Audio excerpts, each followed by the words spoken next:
Hello વિદ્યાર્થી મિત્રો, આપણે ગયા વિડીયોમાં નિદર્શ બિંદુઓ સુધી વ્યાખ્યાઓ જોઈ લી। નિદર્શ બિંદુઓ શું હોય છે? તો નિદર્શ અવકાશના ઘટકોને નિદર્શ બિંદુઓ કહેવાય છે। હવે આ ઘટનાઓ વિશે આપણે સમજવાનું છે। ઘટનાઓ એટલે શું? તો યાદચ્છિક પ્રયોગના નિદર્શ અવકાશના કોઈ પણ ઉપકરણને ઘટના કહેવાય છે। આપણે નિદર્શ અવકાશ તરીકે યુ લખીએ છીએ, એસ લખીએ છીએ। એ નિદર્શ અવકાશમાં અમુક ઘટકો હશે। હવે એ ઘટકોની મદદથી જેટલા પણ ઉપકરણો બનતા હોય એ દરેક ઉપકરણને આપણે ઘટના કહીએ છીએ। તો ઘટનાઓ કોને કહેવાય? તો યાદચ્છિક પ્રયોગના નિદર્શ અવકાશના કોઈ પણ ઉપકરણને ઘટના કહેવાય છે। ક્યારેક એક માર્ક્સના પ્રશ્નમાં પૂછાય છે કે યુ પરની કુલ ઘટનાઓની સંખ્યા કેટલી? તો 2ની ઘાતમાં નંબર ઓફ યુ, એટલે કે 2ની ઘાતમાં શું લખવાનું? તો નિદર્શ અવકાશના કુલ ઘટકોની સંખ્યા લખવાની। હવે ઘટનાઓની વ્યાખ્યા આપણે સમજ્યા, ત્યાર પછી કેટલીક વિશિષ્ટ ઘટનાઓ આપણે જોઈએ। એમાં સૌથી પહેલી છે અશક્ય ઘટના।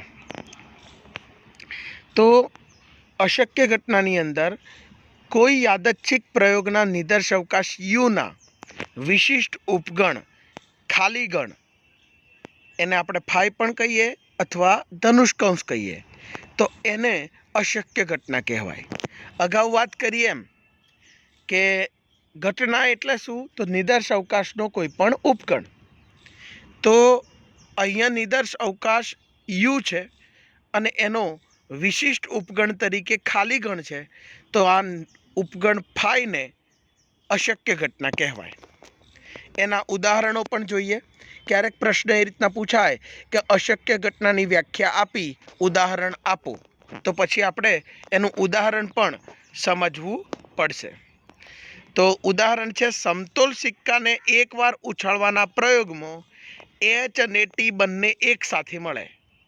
હવે વિચારો તો, એક સિક્કાને આપણે ઉછાળીએ તો એક સાથે હેડે મળે અને ટેલે મળે, બંને એક સાથે બને ખરા?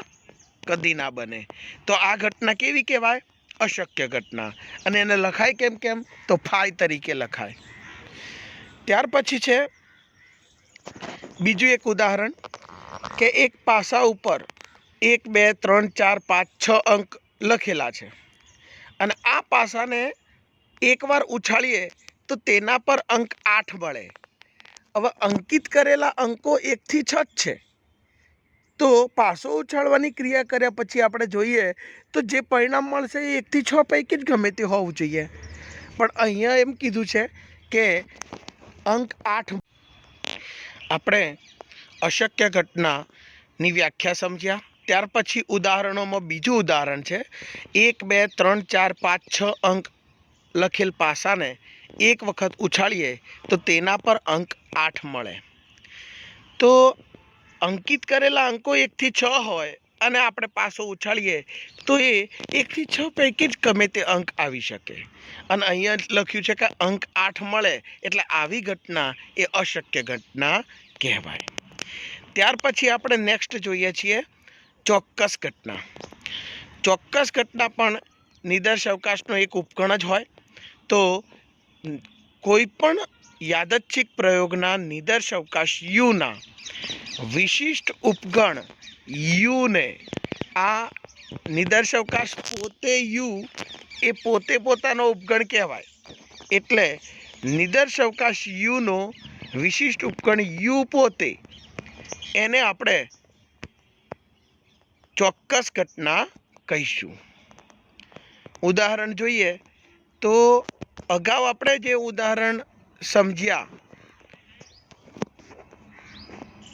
કે સમતોલ સિક્કાને એકવાર ઉછાળવાના પ્રયોગમાં હેડ અને ટેલ બંને એક સાથે મળે, તો એ અશક્ય ઘટના હતી। પણ સમતોલ સિક્કાને એકવાર ઉછાળવામાં આવે તો હેડ अथवा टेल आ शब्द अगत्यनो छे।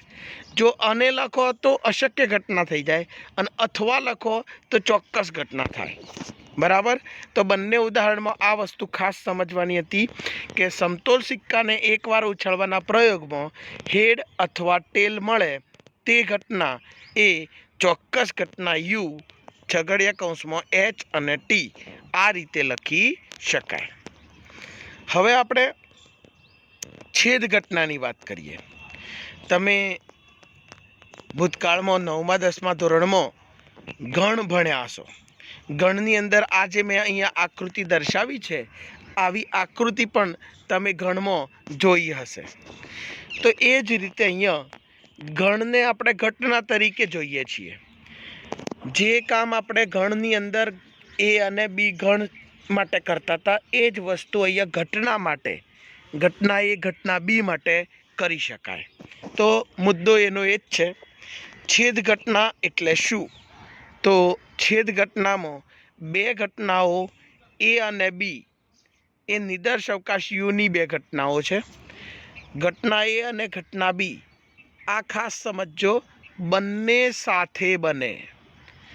घटना ए अने घटना बी बंने साथे बने ते घटना ने छेद घटना ए छेद बी कहेवाय। अहींया जे घटनाओं ए अने बी आपेली होय ए बंने घटनाओं एक साथे बने तेम कहेवाय। हवे ए छे आकृतिनी अंदर दर्शावेलुं अने एने गण तरीके केम केम लखाय। तो ए छेद बी बराबर धनुष कौंस में x such that x belongs to A आ शब्द महत्वनो छे। बंने एक साथे बने छेद घटना होय त्यारे आपणे अने शब्द पर भार मूकवानो। एक्स बिलोंग्स टू ए अने एक्स बिलोंग्स टू बी एटले के बंने घटनाओं एक साथे बने छे। एने वेन आकृति में दर्शावવું होय तो आ रीते आपणे दर्शावी शकीए। एक वेन आकृति जे भूतकाल में पण तमे भण्या। आ अहींया जे आप्युं छे यू ए निदर्श अवकाश एने एक लंबचोरसनी अंदर दर्शाव्युं। एमां बे गणनी जग्याए घटनाओं ए अने बी दर्शावीए छीए अने बंने जे जग्याए छेदे छे आ जे छेदगणनो भाग छे ए छेदगणने लाइन कर वडे दर्शाव्यो अने ए लाइन वडे दर्शावेलो भाग एने आपणे छेद घटना ए छेद बी कहीए छीए। ओके। तो आपणे अशक्य घटना, चोक्कस घटना अने छेद घटना विषे भण्या।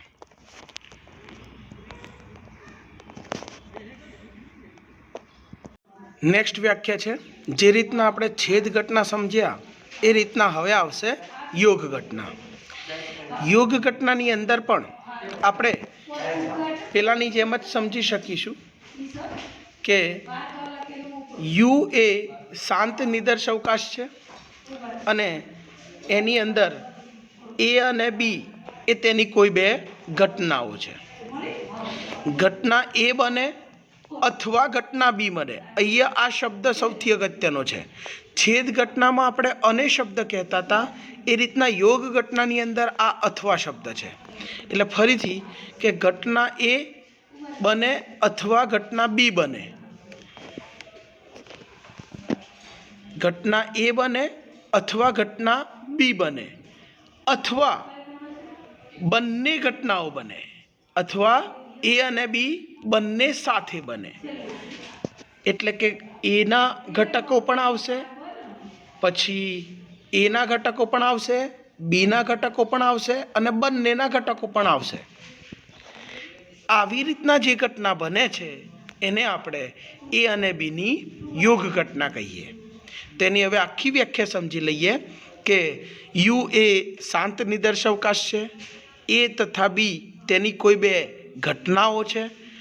घटना ए बने अथवा घटना बी बने अथवा ए अने बी बंने साथे बने ते घटना ने घटना ए अने घटना बी नी योग घटना कहेवाय छे। एनो संकेत आपणे ए योग बी वडे दर्शावीए छीए अने एने शब्दों में આ રીતે લખાય છે, ઘટના એ અને બીની યોગ ઘટના કહેવાય, અથવા જે આપણે વ્યાખ્યામાં કીધું એ મુજબ ઘટના એ બને અથવા ઘટના બી બને અથવા ઘટના એ અને બી બંને સાથે બને. પણ પરીક્ષામાં જે પૂછાય છે એ ત્રીજો મુદ્દો ખાસ અગત્યનો છે કે યોગ ઘટનાને કઈ રીતના ઓળખવામાં આવે, તો ઘટના એ અને બી પૈકી ઓછામાં ઓછી એક ઘટના બને. બરાબર. તો પરીક્ષામાં એમ પૂછે કે બે ઘટનાઓ આપી છે, બે પૈકી ઓછામાં ઓછી એક ઘટના બને તેની સંભાવના શોધો, તો પછી આપણે યોગ ગણની આ જે યોગ ઘટના છે એની સંભાવના શોધવાની છે એવું પૂછ્યું એમ કહેવાય. હવે એની આકૃતિ જોઈએ તો આ એક નિદર્શાવકાશ, ઘટના એ ઘટના બી દર્શાવી છે અને એના જે સર્કલ છે એ આખા ભરેલા છે. આ બરાબર. એટલે એના પણ બધા ઘટકો આવી ગયા, બીના પણ ઘટકો આવી ગયા, બંનેમાં હોય એવા ઘટકો પણ આવી ગયા. તો આ થઈ યોગ ઘટનાની વ્યાખ્યા. ત્યાર પછી આપણે પૂરક ઘટનાની વ્યાખ્યા સમજવાની છે.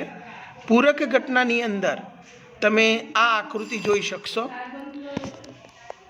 પૂરક ઘટનામાં શું હોય, તો આ જે વ્હાઇટ કલરથી ભાગ આપેલો છે એ છે આપણી ઘટના એ, અને એની બહારની તરફ આ જે લાઇનિંગ વાળો ભાગ આપ્યો છે એ ઘટના આપણી પૂરક ઘટના છે. કોની? તો ઘટના એની પૂરક ઘટના ઘટના એ ડેશ એમ કહેવાય. તો કઈ રીતે આ પૂરક ઘટના મળે છે તો એ આપણે સમજીએ. વ્યાખ્યા પર ધ્યાન આપજો કે યુ એક શાંત નિદર્શ અવકાશ હોવો જોઈએ અને એની એ યુની કોઈક ઘટના છે. તો નિદર્શ અવકાશ યુમાં હોય એટલે આ જે યુ દર્શાવ્યો છે એ આખા લંબચોરસ યુની અંદર હોય, પરંતુ ઘટના એમાં ન હોય. એટલે આપણે આ યુના એવા ઘટકો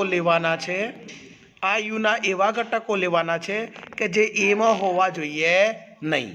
તો આખા આ લંબચોરસની અંદર આપણે લાઈનો કરો અને ઘટના એના ઘટકો ના લઈએ તો જે વધે એ ભાગ, એટલે આ લાઇનિંગ વાળો ભાગ મળ્યો એ ઘટના એની પૂરક ઘટના કહેવાય. તો વ્યાખ્યા કઈ રીતના લખવાની ફરીથી સમજી લઈએ કે યુ એ શાંત નિદર્શ અવકાશ છે અને ઘટના એ તેની ઘટના છે. યુમાં હોય પણ એમાં ન હોય તેવા તમામ પરિણામોનો ગણ એને એની પૂરક ઘટના એ ડેશ કહેવાય છે. એના જુદા જુદા સંકેતો છે એ અહીંયા દર્શાવેલા છે. એ ડેશ પણ કહેવાય, બીજા નંબરનો સંકેત એ બાર પણ કહેવાય અને ત્રીજા નંબરનો સંકેત એ કોમ્પ્લિમેન્ટ, બરાબર, એ સી એ રીતના દર્શાવવામાં આવેલા છે. એને આપણે બીજી રીતે સૂત્ર જોઈએ તો પૂરક ગણનું કે પૂરક ઘટનાનું સૂત્ર થશે યુ માઇનસ એ. એટલે યુમાં હોય પણ એમાં ન હોય તો યુના બધા ઘટકોમાંથી એના બધા ઘટકો દૂર કરવાના. આ રીતે આપણને પૂરક ઘટના મળે. પૂરક ઘટનાને આપણે એમ પણ કહીશું કે ઘટના એ ન બને એને એની પૂરક ઘટના એ ડેશ કહેવાય.